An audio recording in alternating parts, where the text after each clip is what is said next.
They say the Balrog destroyed Moria.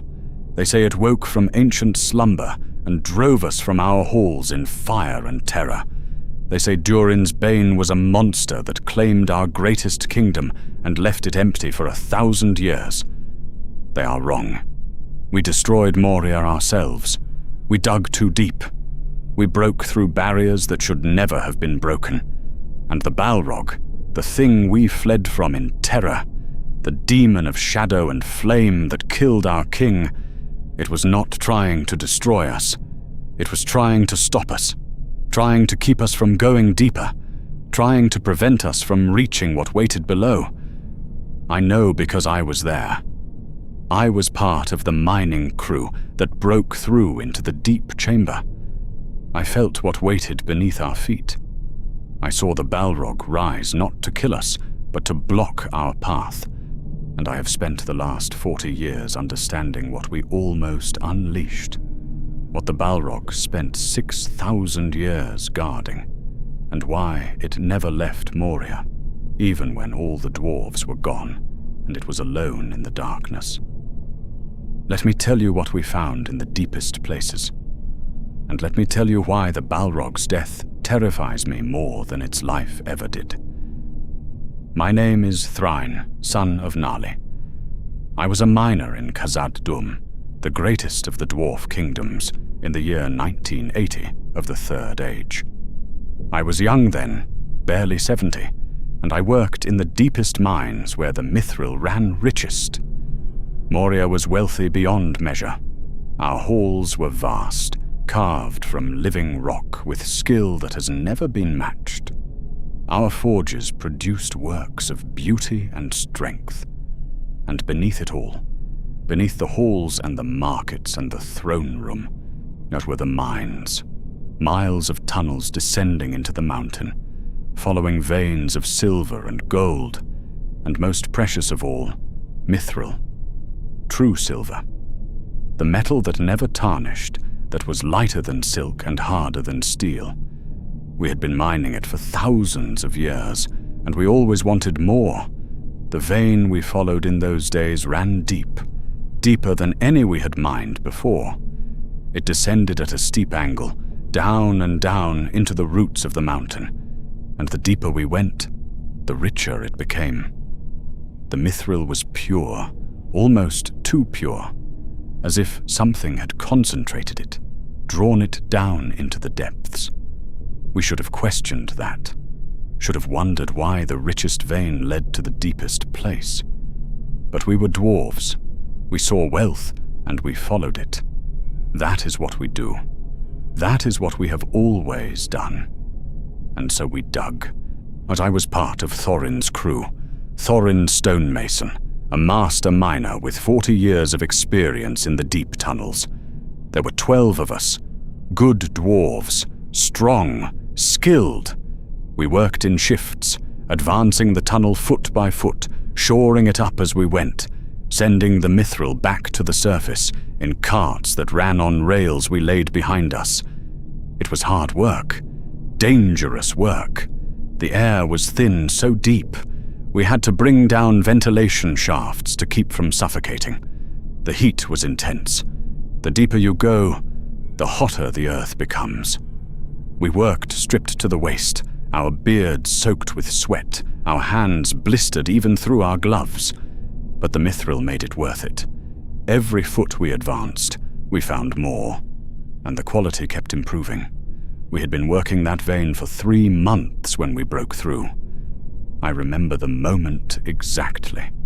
Thorin was at the face, his pick striking the stone in steady rhythm. And then the sound changed. The solid thunk of metal on rock became hollow. Echo. He stopped immediately. We all did. Because that sound meant empty space ahead, a cavity, a chamber, and chambers that deep should not exist. We had not carved them, and natural caves do not form at this depth, not in this type of stone. Thorin called for light. We brought lamps forward, and we carefully, slowly, widened the hole we had made. The chamber beyond was vast. Our lamps could not reach the far walls, could not reach the ceiling. We stood at the opening we had made and peered into darkness that swallowed light. And immediately we knew something was wrong. The air that came through the opening was cold, not the cold of winter or of ice, a different cold. A cold that had nothing to do with temperature. It sank into your bones, made your teeth ache, made your breath catch in a way that had nothing to do with the thin air. And it smelled wrong. Not foul, not rotting, just wrong. Like stone that had never seen sun. Like air that had never moved. Like a sealed tomb opened after millennia. Thráin ordered us to wait. He would go in first, scout the chamber, determine if it was safe. He took a lamp and a rope, and he stepped through the opening we had made. And we watched as he walked forward into that darkness. Watched as the light from his lamp grew smaller and smaller, swallowed by the vast, empty space. He walked for perhaps 5 minutes, and we could see his lamp bobbing in the distance, getting further away. And then he stopped, stood perfectly still for a long moment, and we heard him gasp. But not in fear exactly, in shock, in disbelief. And then he came back, walking quickly, his face pale even in the lamplight. "We need to report this," he said. His voice was tight, controlled. "We need to stop digging. We need to get the others. This chamber, it is not natural, and there is something below it." We should have listened, should have gone back up immediately. But we were young and curious and foolish, and 3 of us, myself included, could not resist. We had to see what had shaken Thráin so badly. So before he could stop us, we grabbed lamps and climbed through the opening and walked into that vast chamber. And I will regret that choice for the rest of my life. The chamber was not carved, not built, it simply was, a void in the stone. As our eyes adjusted and we held our lamps high, we could begin to make out the shape of it. Spherical, almost perfectly spherical, perhaps 500 feet across. The walls curved smoothly away from us in all directions, disappearing into darkness above and curving down below. And the walls were smooth, too smooth. Stone does not form like that naturally, and we had not carved it. So what had? We walked carefully across the floor, which curved gently downward toward the center.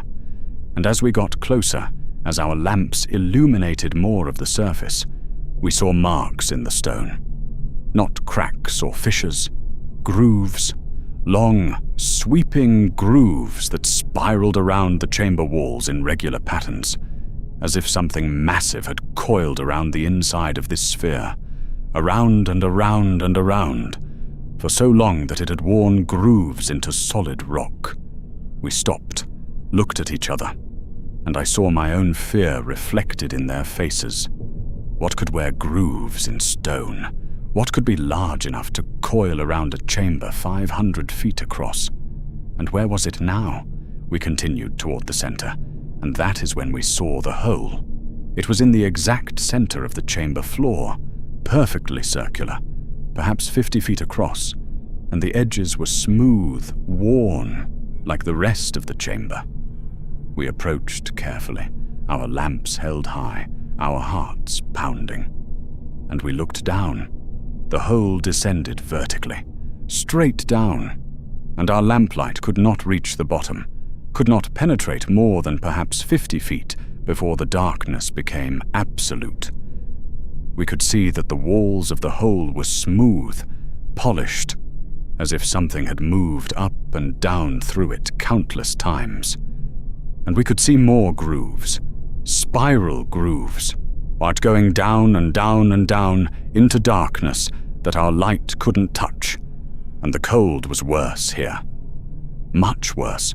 It came up from the hole like breath, like exhalation, rising in waves that made our lamps flicker. And with the cold came something else. A presence. I do not know how else to describe it. We could not see anything, could not hear anything, but we could feel it. Something vast, something aware, something old beyond reckoning. It was below us, far below us, in depths that should not exist, and it knew we were there. I am certain of that, because the cold intensified when we approached the edge, and the presence intensified, pressed against us like weight, like being underwater, like being buried. One of the others, a young dwarf named Thráin, picked up a stone, a piece of rubble from our tunnel, and before we could stop him, he dropped it into the hole. We listened, waited for the sound of it hitting bottom, and we heard nothing. No impact, no echo, just the stone disappearing into silence. And then, perhaps 10 seconds later, we heard something else. A sound from below. Not the stone hitting. Something different. A vibration. So low it was more felt than heard, like a vast string being plucked, like the mountain itself resonating. And with that vibration came a change in the air. The cold deepened, the presence intensified, and we knew, all three of us knew without speaking, that we had made a terrible mistake, that we had disturbed something that should not be disturbed, that we needed to leave. Now, we ran, dropped our lamps, and ran for the tunnel opening, ran across that curved floor, our footsteps echoing in the vast, empty space. And behind us, below us, we felt something shift.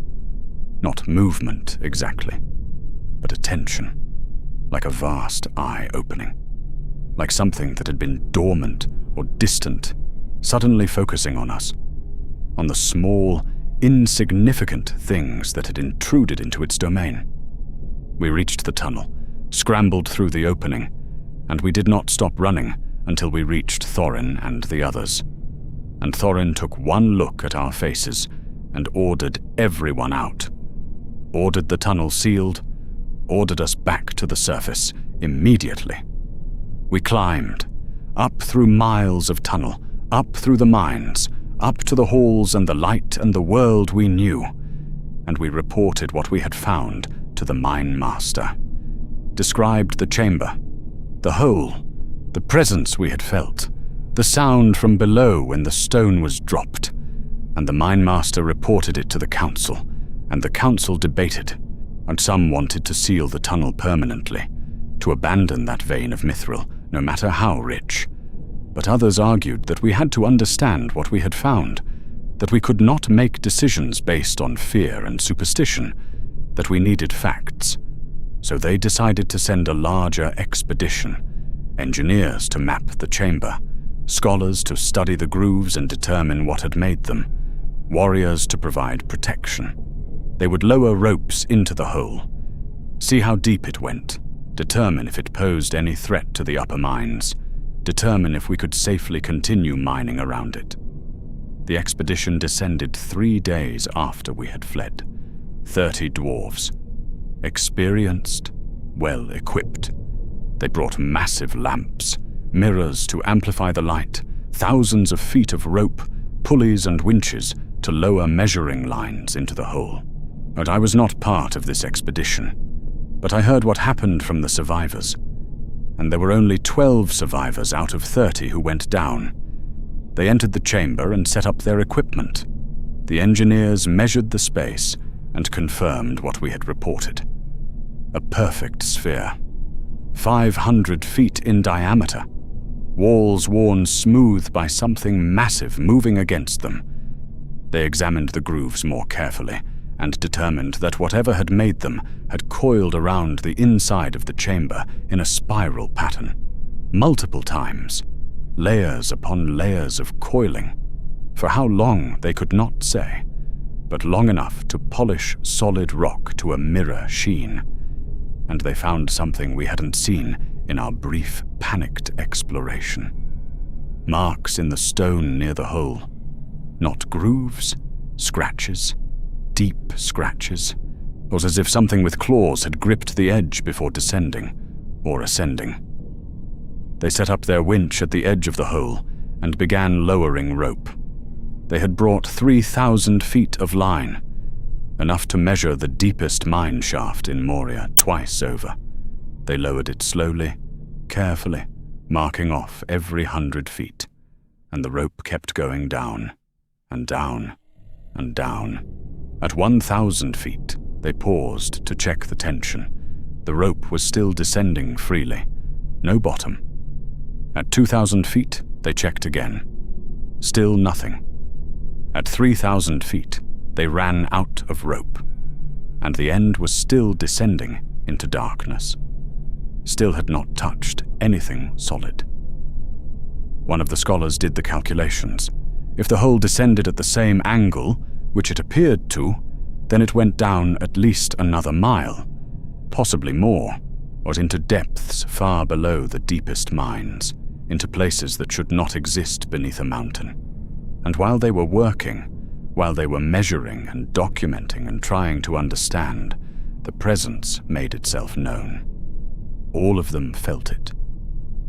Not gradually, the way we had, but suddenly, all at once, like something vast suddenly paying attention.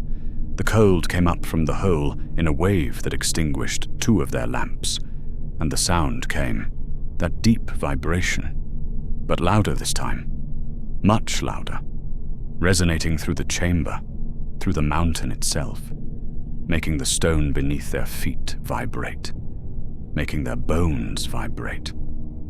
And they heard something else, something that was actual sound, not just vibration, a scraping, like stone on stone or claws on rock, coming from below, coming from the hole, coming up. Note the chief engineer made the decision immediately. They would retrieve their equipment and evacuate. But as they began to pull up the rope, as they began to pack up their lamps and their tools, they realized something was wrong. The rope, it was moving. Not from their pulling, from below. Something was pulling it down. They tried to hold it, used the winch, used their combined strength, but whatever had the rope was stronger. The line went taut, began to smoke from the friction through the pulley, and then it snapped. 3,000 feet of the finest dwarf rope, rated to hold several tons, snapped like thread, and the broken end whipped back up from the hole and struck one of the engineers, cutting him nearly in half. And the scraping sound grew louder. They ran, abandoned everything, all their equipment, all their lamps, except what they carried, just ran for the tunnel opening. And as they ran, the temperature changed. The cold that had come from the hole began to shift, began to warm, and then to grow hot, intensely hot. The air shimmered, and light came up from the hole.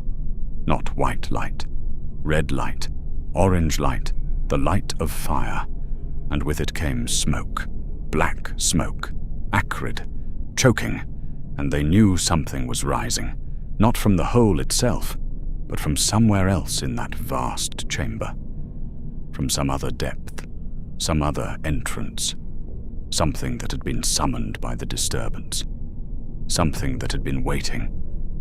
Those who were at the rear of the fleeing group saw it, or saw part of it, a shape emerging from the darkness on the far side of the chamber, tall, wreathed in shadow and fire. They did not see it clearly, as did not look back long enough to make out details, just saw the suggestion of something massive, something that walked upright, something that carried darkness with it like a cloak. And they heard a sound, a roar, not the roar of a beast, something deeper, more terrible. The sound of stone breaking, of fire consuming, of rage that had been building for thousands of years, finally finding release. They reached the tunnel, scrambled through, and behind them they felt the chamber growing hotter, saw the light intensifying, heard the roar growing louder, and then Thráin, who had been coordinating the expedition from the tunnel entrance, made a decision. He detonated the charges we had set to seal the tunnel if necessary, brought down the ceiling, collapsed the entrance in a roar of falling stone and choking dust, and everything went dark and silent. Of the 30 dwarves who had entered the chamber, 12 emerged from that collapsed tunnel. The others were lost, either crushed in the collapse or left behind in the chaos, and the survivors were incoherent, could barely speak, just kept saying the same things over and over. Fire. Shadow. It rose. It was coming for us. They spoke of heat that had made their armor too hot to touch, of light that had seared their eyes, of a presence that was not just vast, but malevolent, aware, angry, coming to stop them from going any deeper. The council sealed the approaches to that deep tunnel immediately, collapsed multiple shafts leading to it, declared the entire 7th level off limits, and they thought that was the end of it, that whatever they had disturbed had been left behind, sealed away, was no longer a threat. They were wrong, because 3 days later it appeared in the upper halls, and when it did, we understood that sealing tunnels meant nothing to it, that it could move through stone as if stone were water, that there was no barrier we could build that would keep it contained. Durin the 6th, our king, was walking in the halls of the 6th level when it happened. He was inspecting new construction, accompanied by his guards and his advisors. A normal day, a routine inspection, and without warning, the floor began to glow. Not with normal light, with red light, heat light. The stone began to crack, to blacken, to smoke, and then it simply opened, as if it were liquid, as if reality itself had decided to make way, and the Balrog rose through the floor like a swimmer surfacing from deep water. I was not there, but I spoke to those who were, who survived. They described a creature taller than any giant, wreathed in fire and shadow that seemed to move independently of the fire, to have substance and purpose of its own. They said it had wings, not physical wings, but extensions of the shadow, spreading out to fill the corridor, blocking out light, creating darkness that the torches could not penetrate. They said its eyes were fire, not reflective of fire, made of fire, burning with heat and intelligence and ancient, terrible rage, and it carried a whip of flame that cracked like thunder and left glowing marks in the stone where it struck. Durin stood his ground. He was a warrior king, had fought in many battles, and he would not flee from anything in his own halls. He drew his sword, a blade of mithril that had been in his family for generations, and he called for his guards to form a defensive line, and he challenged the Balrog, spoke in the ancient tongue of Khuzdul, and demanded it leave his kingdom. And the Balrog looked at him, focused those burning eyes on him, and it raised one hand, and from that hand came fire. Not throne fire. Fire that simply existed in the space between them. That consumed the air, that turned stone to liquid, and Durin's guards burned. Their armor melted, their skin blackened and cracked. They died screaming, and there was nothing anyone could do. Nothing except run. Durin attacked, alone, charged the Balrog with his mithril blade raised, and the Balrog's whip caught him mid-stride, wrapped around his waist, and the fire consumed him. Not quickly, not mercifully. We found his body later, like still partially encased in molten stone, twisted into a shape that spoke of unimaginable agony. Our king, Durin the 6th, dead in his own halls by a demon that should not exist. And that was just the beginning. The Balrog began to hunt, not systematically, not with any pattern we could discern.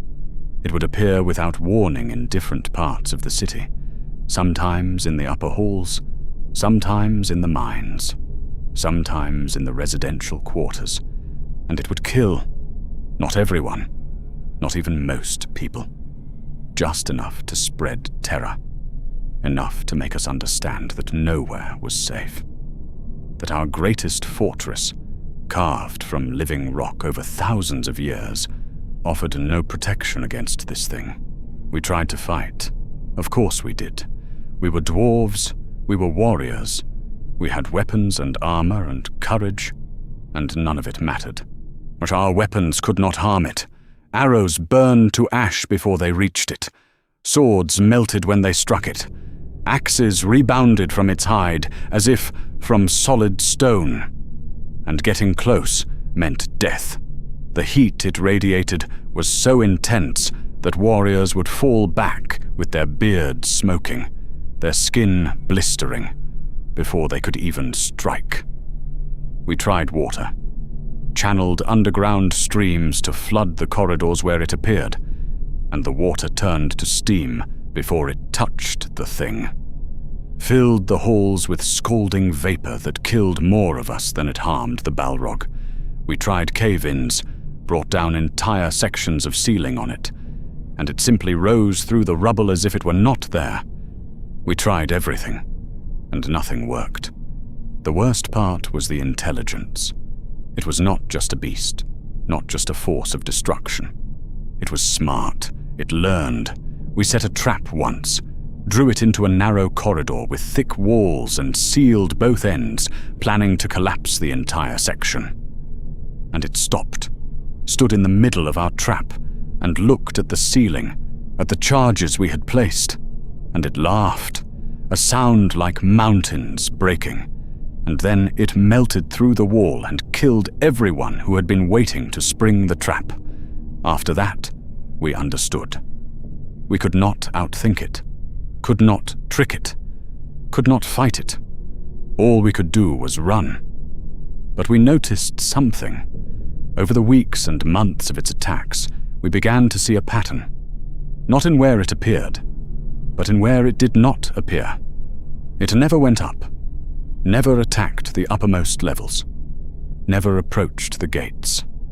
It hunted in the middle and lower halls, drove us upward, and when we retreated from one level, it would sometimes appear on the level below, as if herding us, as if pushing us toward the surface, and slowly we began to understand.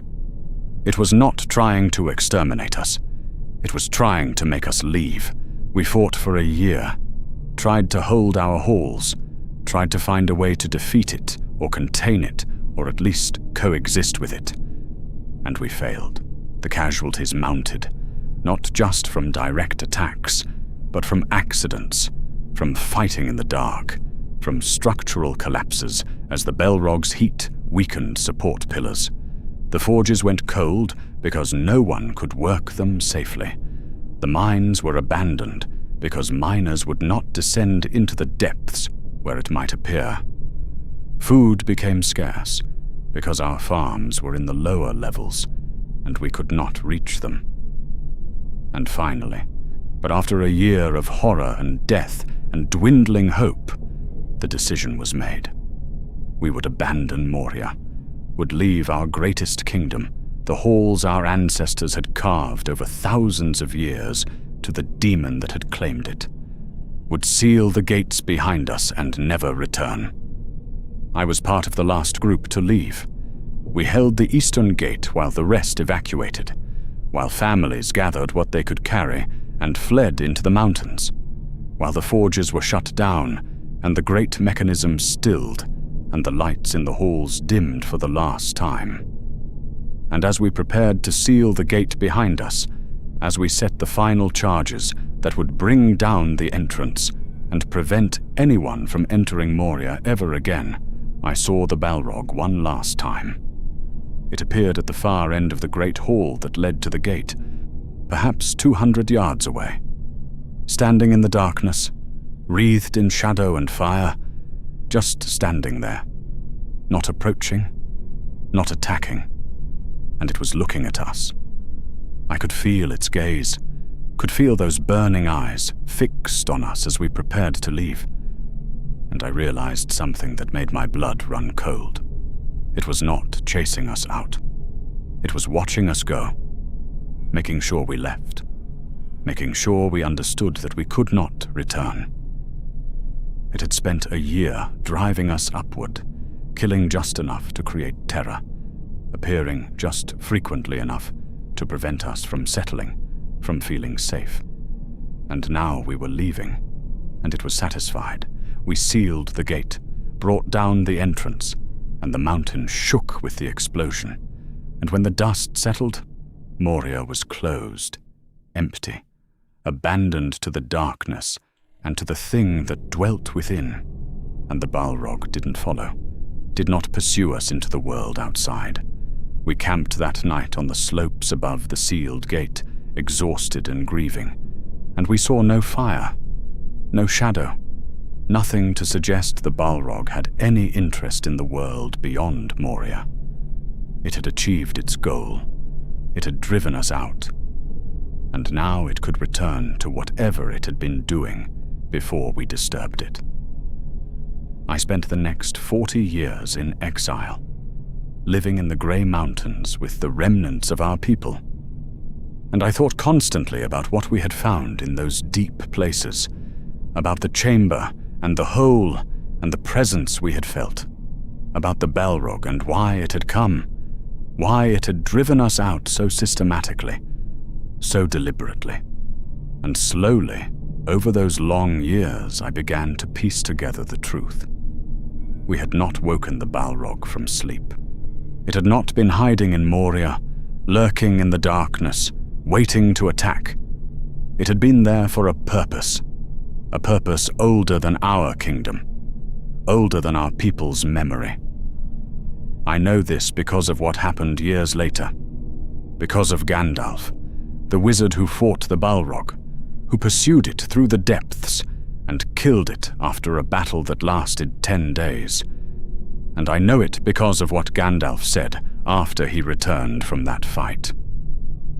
His words were recorded, spoken to the Fellowship and written down by those who survived, and I have read them until I memorized every word.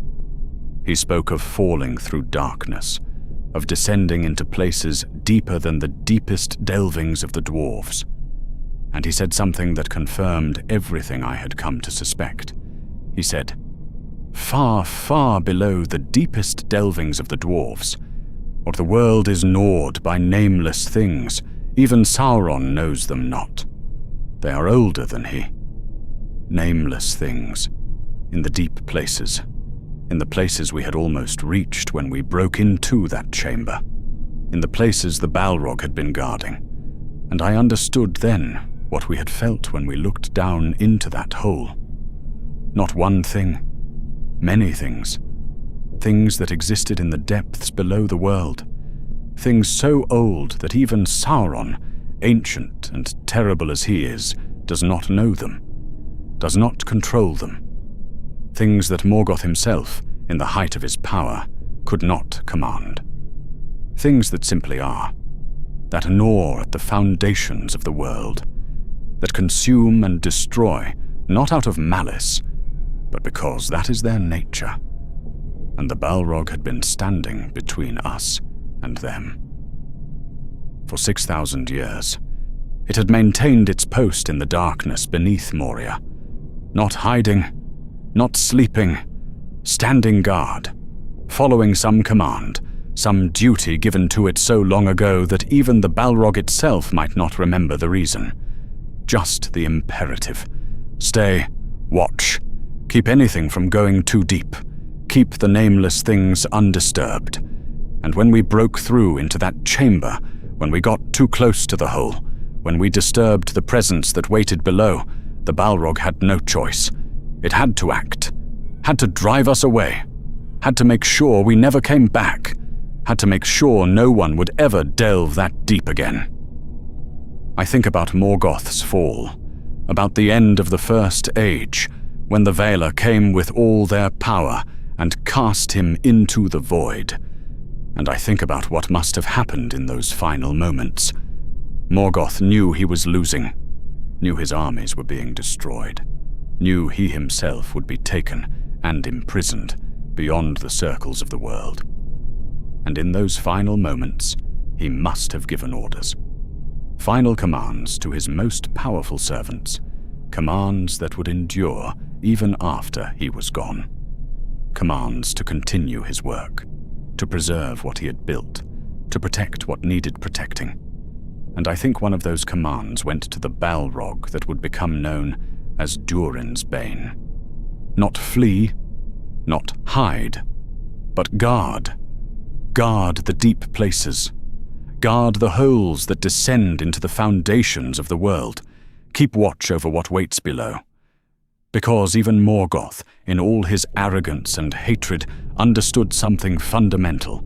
The nameless things were not his servants, were not his creations, were not under his control. They existed before him, would exist after him. And if they were disturbed, if they were given reason to rise, they would consume everything. Shadow and light alike. Morgoth and Manwë alike. Everything. The Balrog fled to the misty mountains after Morgoth's fall. Not randomly, not seeking mere refuge. It went to that specific mountain because that was where the hole was, where one of the passages to the deepest places existed. And it took up its post, descended into the darkness, found the chamber, positioned itself between the world above and the depths below, and it waited, for thousands of years, alone in the darkness, with no company, no purpose except the duty it had been given, standing guard over something that mortal minds could barely conceive of. And when we came, when we built Khazad-dûm and carved our halls and began to mine, it let us, did not interfere, or did not reveal itself, because we were not digging deep enough, were not close to the danger. We worked the upper mines for centuries, and the Balrog never stirred, never gave any sign it was there. Because we were safe. We were mining stone and metal, and staying in the places where it was safe to mine. And the Balrog continued its vigil, patient and silent and alone. But we grew greedy, followed the mithril down and down and down, got closer and closer to the chamber, to the hole, to the threshold that should never be crossed. And when we finally broke through, when we stood at the edge of that hole and looked down into the darkness, when we felt the presence of what waited below and dropped a stone into the abyss, the Balrog had to act, had to rise, had to drive us away. Because we were too close. Because if we continued digging, if we decided to explore the hole, if we tried to descend into those depths, we would disturb something that even a Balrog feared. And so it rose through stone and fire, appeared in our halls, killed our king, hunted us, terrorized us, not out of malice, not out of hatred for dwarves, but to make us leave, to make us abandon Moria, to make sure we would never dig that deep again. And it succeeded. It drove us out. And when we were gone, when the halls were empty and the gates sealed and the kingdom abandoned, it did not leave, did not pursue us into the outer world, did not join Sauron's forces when the wars came and it could have claimed power and glory. It stayed, descended back into the depths, returned to its post by the chamber and the hole, and it stood guard for another 1,000 years, alone in the darkness, not protecting a world that did not know it was being protected, standing between the light above and the nameless things below. I think about that often, about the Balrog standing alone in the darkness for 1,000 years after we left, about what that existence must have been like, to be a Maya, a being of power and intelligence, reduced to an eternal sentinel in the empty halls of an abandoned city. No purpose except the duty, no companion except the silence, no reward except the knowledge that the barrier held, that the nameless things remained undisturbed, that the world above continued, ignorant of the horror that waited below and the lone guardian that kept it at bay. And then Gandalf came, the Fellowship of the Ring, fleeing through Moria, pursued by orcs, and they encountered the Balrog. And Gandalf, who was also a Maya, who understood what the Balrog was and what it guarded, chose to fight it. I do not blame him. I was not there. I do not know what options he had. The Balrog attacked the Fellowship, and Gandalf did what he had to do. Stood on the bridge of Khazad-dûm and challenged it. Broke the bridge and sent them both falling into the abyss, and then pursued it. Down through the depths, down to the lowest places, down to where the nameless things wait. And there, in the darkness, they fought. For 10 days, Gandalf said. 10 days of battle in the deep places. And in the end, Gandalf won, killed the Balrog, ended its existence, and returned, changed and powerful, as Gandalf the White. But I think about what that means, about what Gandalf's victory cost the world. The Balrog is dead. The Guardian is gone. There is nothing now standing between the world and the chamber, between the world and the whole, between the world and what waits below. The barrier has been removed. And if anyone is foolish enough to try, if anyone decides to reclaim Moria, to delve its depths, to follow that rich vein of mithril down to where it leads, there will be nothing to stop them. No demon of fire and shadow to drive them away. Just empty halls, abandoned mines, and the chamber, and the hole, and the presence waiting below. I have heard rumors, whispers, that strange sounds have been reported in the mountains near Moria, that travelers avoid the area now not because of the Balrog, but because of something else, something they cannot name, something that makes the mountains feel wrong. I do not know if these rumors are true. I do not know if the death of the Balrog has already had consequences, but I fear it.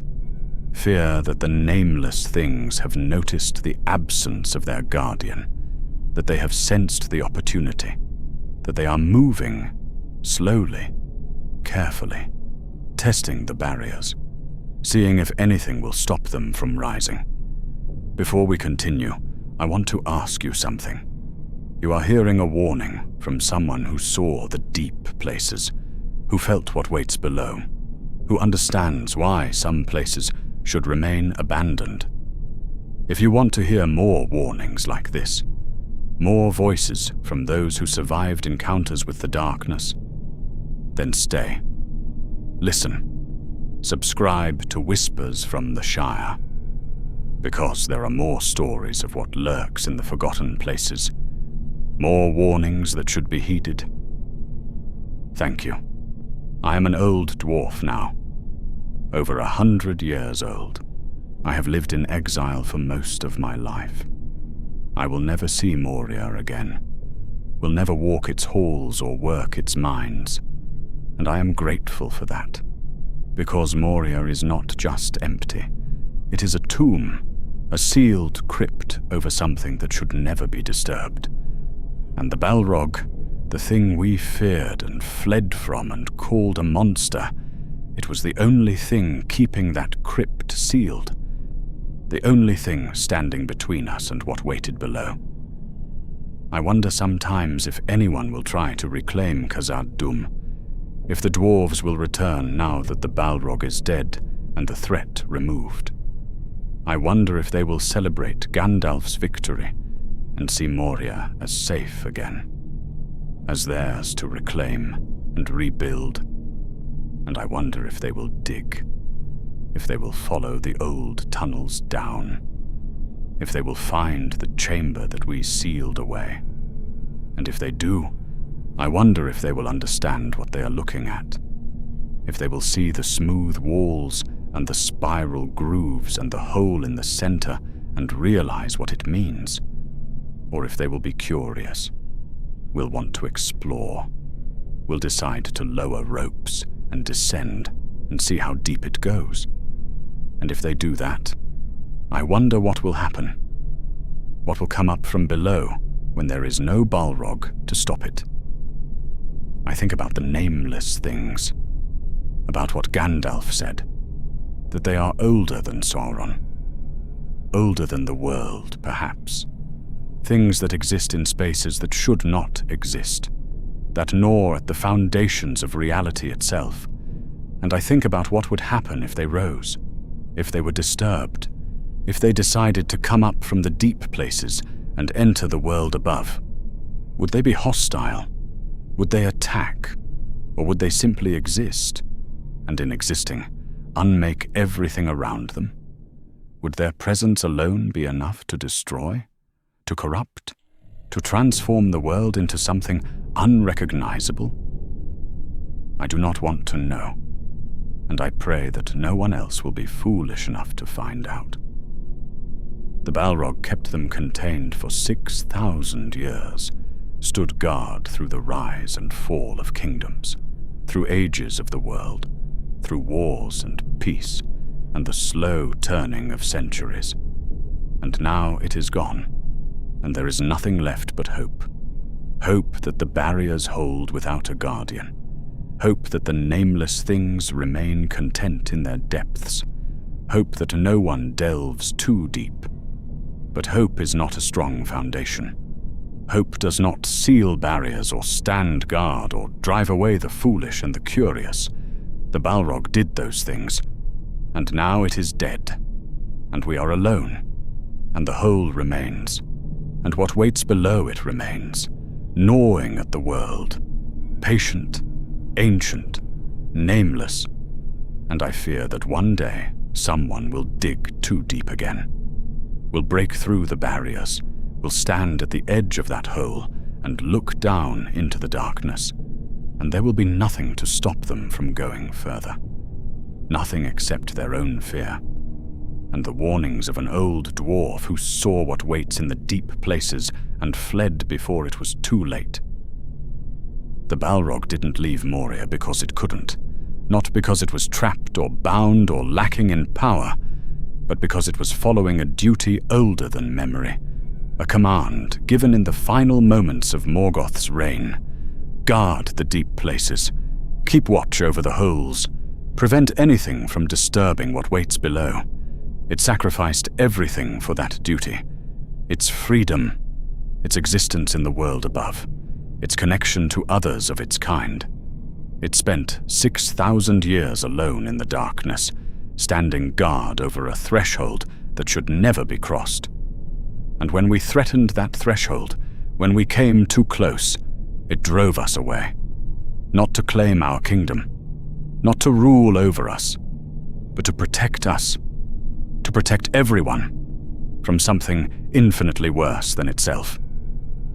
And now it is dead, killed by a wizard who did what he thought was right, and the threshold is unguarded, and the deep places are silent, and I pray, every day I have left, that they remain silent, that the nameless things continue to gnaw at the world without rising, that they remain content in their ancient, unknowable purposes, and that no one is ever foolish enough to delve too deep again.